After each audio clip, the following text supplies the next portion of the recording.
Kaya mga besh, gawa po tayo ng vegetarian dish. Mag-stay tayo. Very simple dish. Vegetarian dish. Ayan po ang garlic. And onion. Itay lang po natin hanggang translucent siya.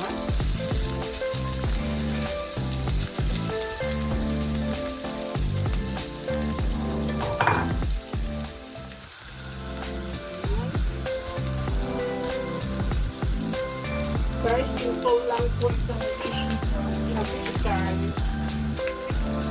Ayan po siya.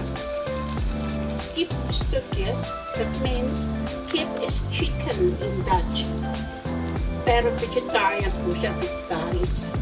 That means vegetarian chicken. Stukjes is in pieces. Small pieces. Ayan po. So, ayan, translucent na siya. Tsaka golden brown ang ating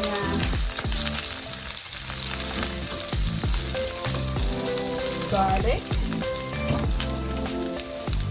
Ilagay na po natin ang ating vegetarian chicken.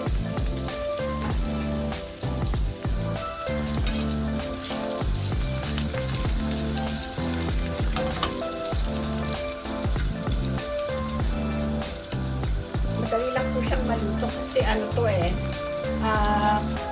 pre-cook na po yung ating vegetarian dish. Tapos lalagyan po natin siya ng carrot.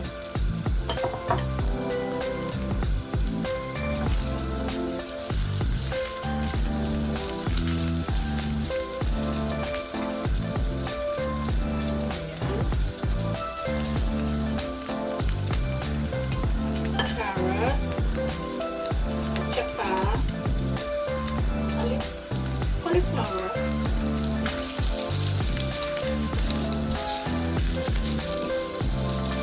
Stirring continuously lang po.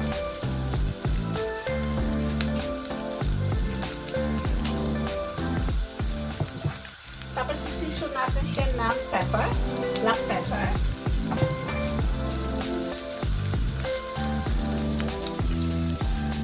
Lalagyan po rin siya ng hoisin sauce. Let's say 2 teaspoons of hoisin sauce.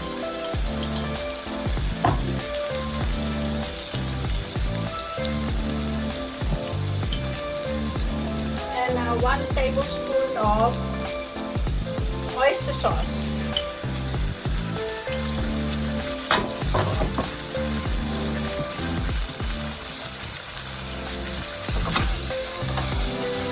Lang po natin.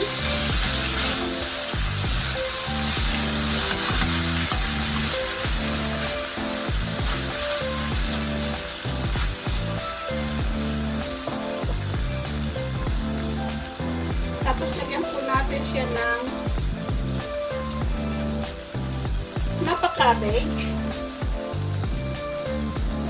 and a little bit of cabbage. Ayan.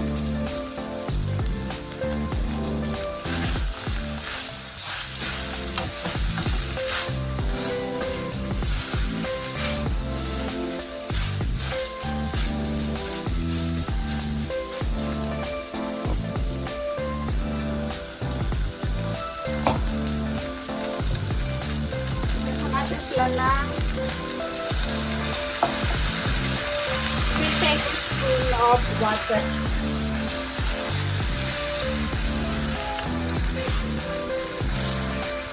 Ayan.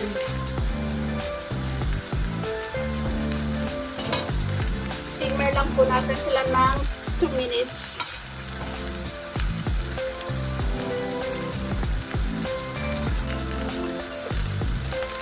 Lalagyan ko po siya ng 1 teaspoon of sugar.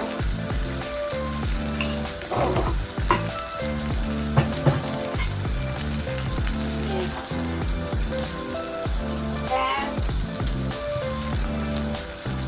chopped chilies.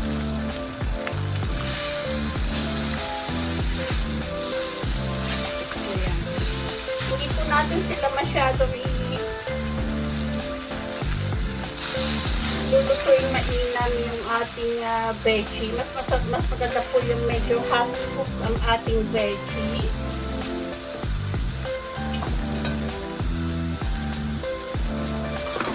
At nandun pa rin po yung ating vitamin sa veggie.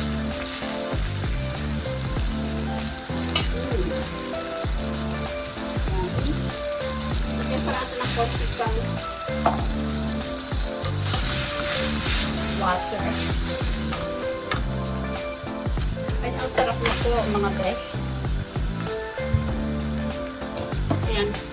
Ipo-boil lang po natin ng, simmer lang po natin ng 1 minute. And then our vegetarian dish is ready. Chicken vegetarian chicken in hoisin sauce. Ayan, lalagyan po natin ng spring onion. Spring onion po galing po sa garden. Ayan. Ayan, tapos na po. Ganun lang po kasimple ang ating vegetarian dish.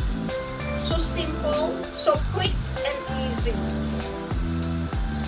Not to mention very healthy.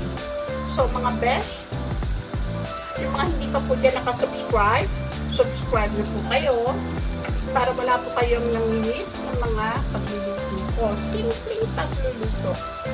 And thank you for watching. Happy cooking. Bye.